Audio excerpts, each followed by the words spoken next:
Силна осуда од граѓаните по доделената стипендија од $40,000 за ќерката на министерот за надворешни за студии во Холандија. Во анкета за Алфа граѓаните велат дека трошењето државни пари воопшто не било добро, особено кога се работи за ќерка на висок функционер кој тоа можел да си го дозволи. Сметаа дека подобро би било парите да се дадат на студенти кои немаат таква финансиска можност. Не го оправдувам тоа дека е добро, затоа што министерот е на позиција, има пари да плате.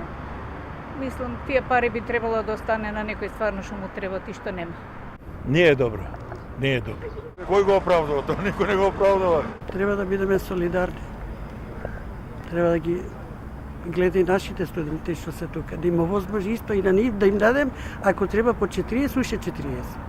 По доделените пари на ќерката на министерот за надворешни се огласи и премиерот. Вели дека постапката била транспарентна и неговата ќерка ја заслужувала стипендијата од $40,000.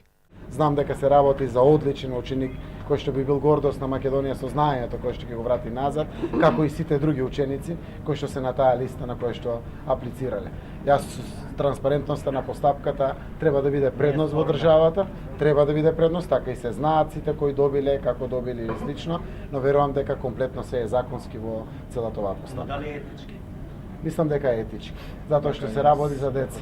Инаку стипендијата од $40,000 за додипломски студии во Холандија за Јана Димитрова била доделена на итна седница на новоформираната комисија во Министерството за образование. Како што веќе објави порталот Магазин на 4 август 2017, само 2 дена пред распишувањето на локалните избори, кога настапува и забраната за исплата на буџетски средства, според член 8а од изборниот законник, тогашната министерка за образование Рената Десковска формирала комисија за доделување на стипендии за додипломски студии во странство. Веднаш потоа комисијата се состанала и итно одлучила по барањето на Јана Димитрова да биде доделена државна стипендија за студии на Универзитетот во Утрехт. Освен школарината за универзитетот, стипендијата на Димитрова покрива и авионски билети на почетокот и на крајот на секоја студиска година. Парите го покриваат сместувањето, иако Јана веќе има сопствен дом во Холандија каде што живее нејзиното семејство. Инаку министерот Димитров, кој како дел од така наречената амстердамска тројка во времето на ВМРО ДПМН активно работеше на нејзино оцрнување, а парите за стипендија ги нема пријавено ниту во анкетниот лист.